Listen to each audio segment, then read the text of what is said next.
Muy buenos días, apreciados hermanos. Feliz amanecer para cada uno de ustedes. Bienvenidos a este espacio de conexión con Dios. Nos es grato tenerles nuevamente en este espacio. Estamos estudiando el capítulo, hoy vamos a revisar el capítulo 28 de Éxodo, capítulo 28 de Éxodo, y estaremos revisando las indicaciones que Dios le dio a Moisés en relación con el vestuario que debían usar los sacerdotes. A su vez, ¿quiénes son los elegidos como sacerdotes? Antes de entrar en materia, quiero invitarte para que inclinemos nuestros rostros y vamos a orar.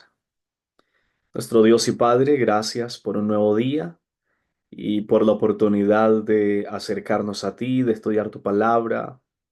Gracias porque siempre es un lindo privilegio, Señor, escuchar tu voz, aun cuando parezcan que son capítulos que no tienen mucho que aportarnos, porque son meramente informativos. Realmente tienes un mensaje para nosotros y ayúdanos a descubrir ese mensaje en esta mañana, Señor. Danos tu bendición y bendice a cada oyente. Te lo pedimos en el nombre de Jesús. Amén. Capítulo 28 de Éxodo, inicia mencionando allí el autor Moisés, harás que Aarón, estas son las palabras que Dios le está dando a Moisés, harás que Aarón, tu hermano, junto a sus hijos, se acerquen a ti para que sean mis sacerdotes entre los hijos de Israel. Aarón con sus hijos, Nadab, Abiú, Eleazar e Itamar. Es interesante esta indicación. Es Dios mismo quien escoge los sacerdotes y es Dios mismo quien dice, yo quiero que sean estas personas las que me sirvan como sacerdotes. Fíjense ustedes que Moisés no fue escogido como sacerdote. Ahora el sacerdote y mucho más el sumo sacerdote tenía un privilegio impresionante, que era el de poder ministrar allá en el lugar santísimo. Era la persona encargada de hacer el ritual de purificación del santuario una vez al año. Y Moisés no fue escogido para esta labor. Moisés era el líder. Moisés era la persona que daba dirección al pueblo, que daba las orientaciones. Claro, él tenía un privilegio mucho mayor porque hablaba con Dios directamente, sin intermediarios. Lo buscaba, lo consultaba, Dios le decía. Pero Moisés no va a ser escogido para ser sacerdote. La función del sacerdocio tenía que ser desarrollada por otra persona diferente al líder. Y en esta ocasión, Dios mismo, escoge y dice, voy a pedirme a Aarón y a su descendencia, a sus hijos. Ese va a ser el linaje sacerdotal y sumo sacerdotal que Dios va a elegir. Y pues esto parece de poca importancia, pero es muy importante, porque es Dios mismo quien decide quién le sirve y quién va a ministrar.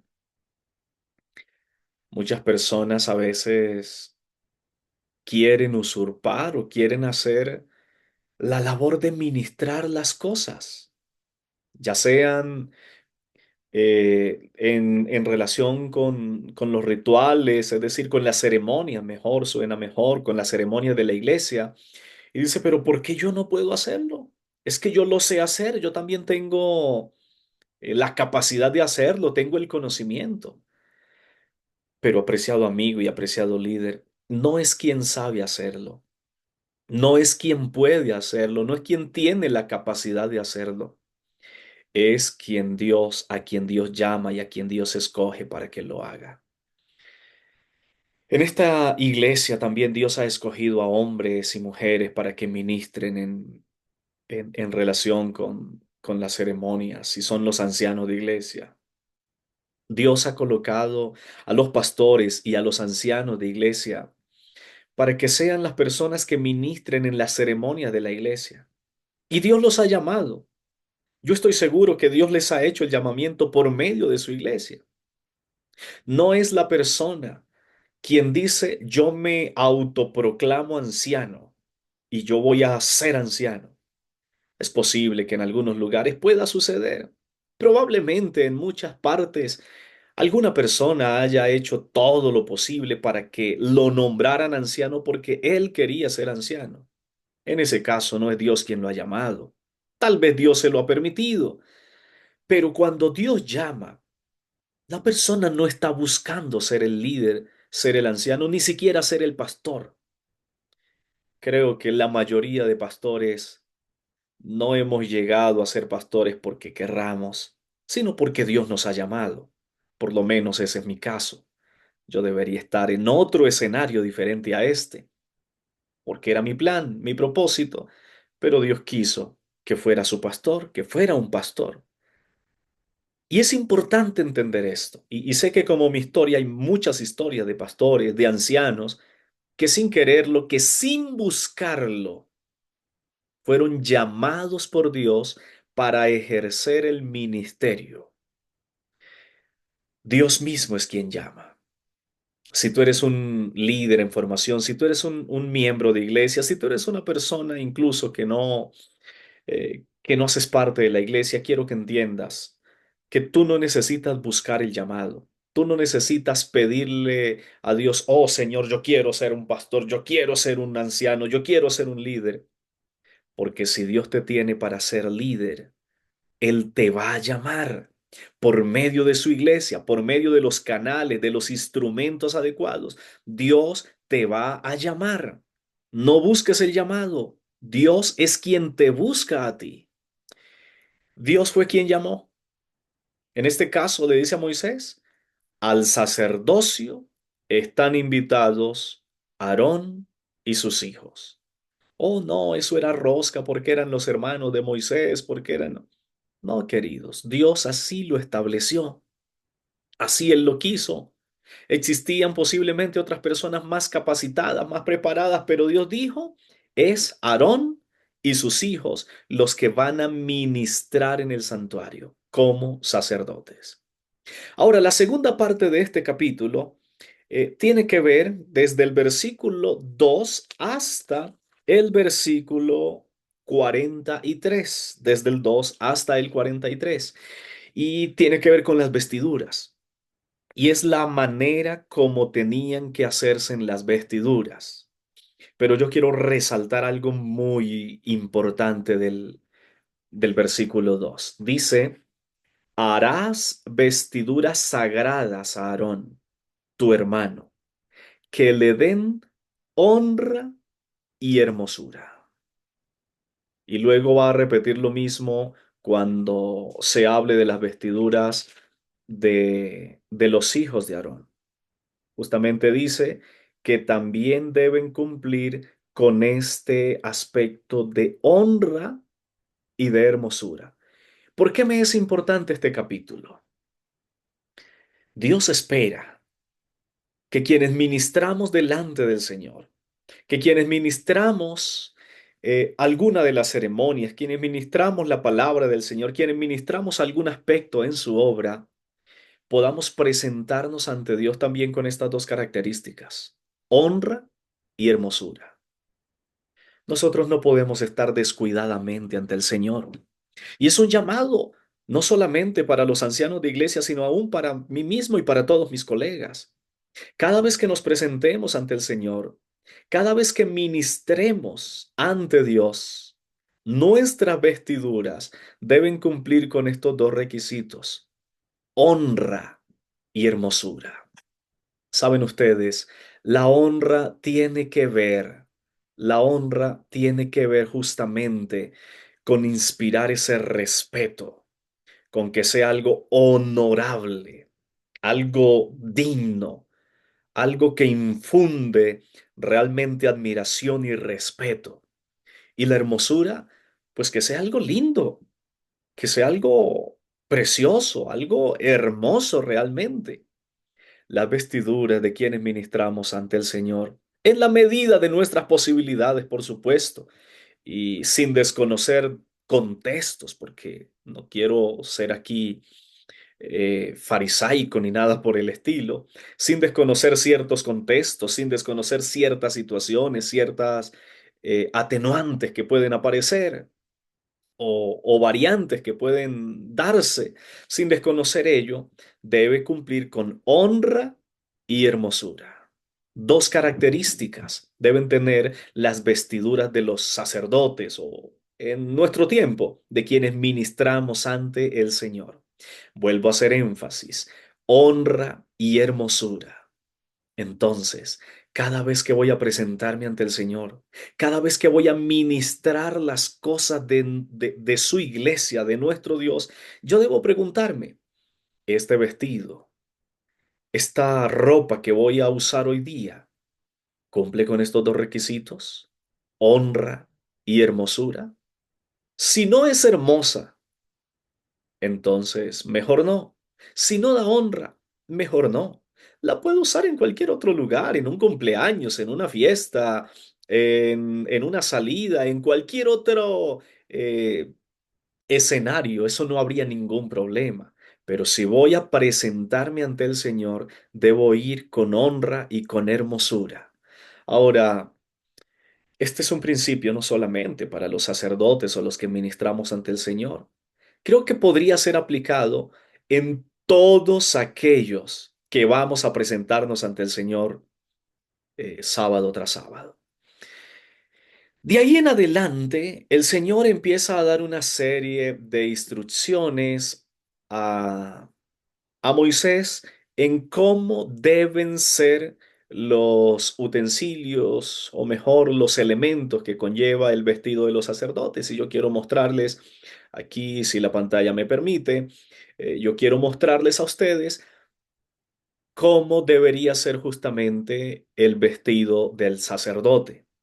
Porque si ustedes leen desde el versículo 4 en adelante, ustedes van a encontrar todos los elementos que debería tener el vestido sacerdotal. Y ahí en la pantalla aparece una aproximación, una idea de cómo debería ser el vestido del sacerdote.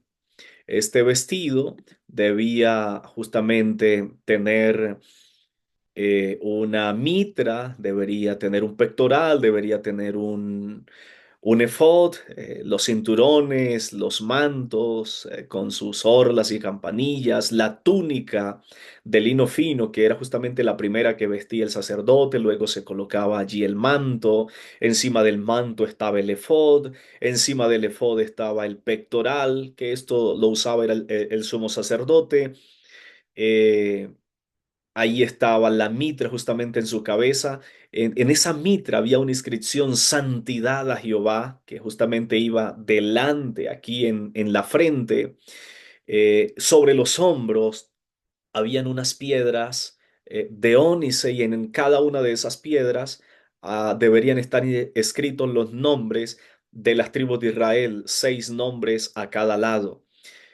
También estaba el Urín y el Tumín, que estaba detrás justamente del pectoral, sobre el corazón, dice el texto bíblico. Bueno, esta es una forma como se mira, como se ve el vestido del sacerdote. Ahí ustedes tienen claramente una imagen de esa representación o de la interpretación de lo que dice Dios a Moisés de cómo debe ser el sacerdote. Aquí habían unas campanitas en la parte de abajo del manto, que era de azul, púrpura y carmesí, ahí hay unas campanitas. Esas campanitas tenían una función y era que a medida que el sacerdote caminaba sonaran, de tal manera que mientras el sacerdote estaba dentro del lugar santísimo, se escuchara que estaba vivo, que se estaba moviendo y el pueblo sabía que el sacerdote no había muerto. Otro detalle que aparece en relación con esta vestidura es en relación con los calzoncillos. Mira lo importante también, a Dios no se le pasa nada por alto. Dice, les harás calzoncillos, versículo 42, de lino para cubrir su desnudez, desde la cintura hasta los muslos, es decir, hasta la rodilla prácticamente. Así eran los calzoncillos de los sacerdotes. ¿Y para qué? Para que cubrieran completamente su desnudez. Saben ustedes que el sacerdote se vestía con túnicas, por lo tanto, debía llevar sus calzoncillos también. El versículo 43 dice, Aarón y sus hijos los llevarán puestos cuando entren en el tabernáculo de reunión o cuando se acerquen al altar para servir en el santuario, para que no cometan pecado y mueran. Pues bien, aquí está entonces la descripción de las vestiduras sacerdotales. Todos esos elementos, que no he leído el capítulo como tal porque para alguno puede ser aburrido, por eso he preferido mostrar la imagen y cómo estaba conformada cada una de las partes, pero todas esas partes que ustedes vieron tienen una razón de ser, tienen un porqué sí. A Dios, para Dios nada es por azar, para Dios nada es sencillamente porque me gustó esta parte.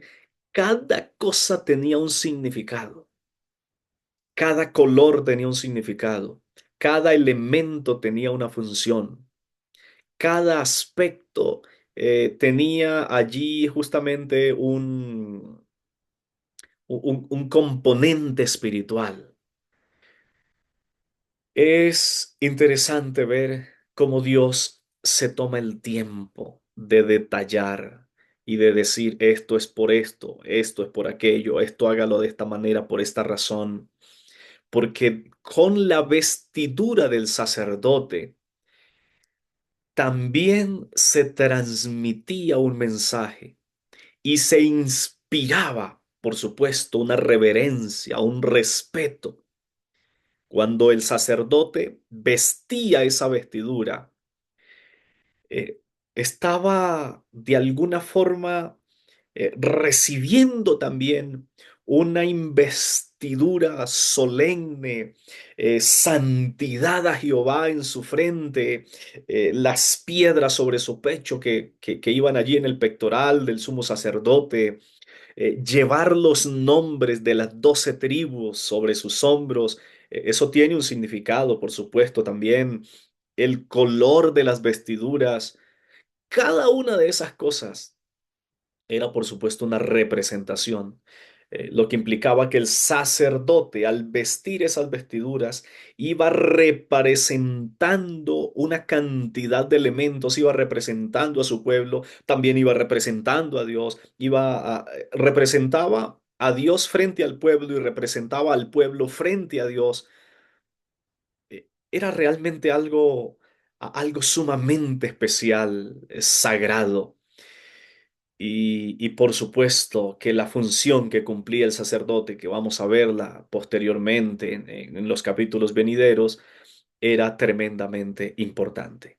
Pero queridos, esta mañana cierro mi mensaje recordando a un Dios perfecto, un Dios santo, detallista, un Dios sumamente refinado y perfecto en sus cosas, pero también un Dios que llama a hombres a su servicio, que es Él quien los llama, y un Dios que llama, que nos hace el llamado a hombres y mujeres para que nos presentemos ante Él de manera decorosa, honrosa, con nuestro vestuario, de tal forma que inspire honra, que inspire respeto, pero que también sea lindo, que sea hermoso, no presentarnos ante el Señor de cualquier manera. Así finaliza el capítulo 28, un capítulo que es informativo, como lo he dicho, pero que nos deja lecciones también a cada uno. Mañana continuaremos con el capítulo 29 de este maravilloso libro de Éxodo. Un abrazo para cada uno de ustedes. Vamos a despedirnos con la bendición de Dios.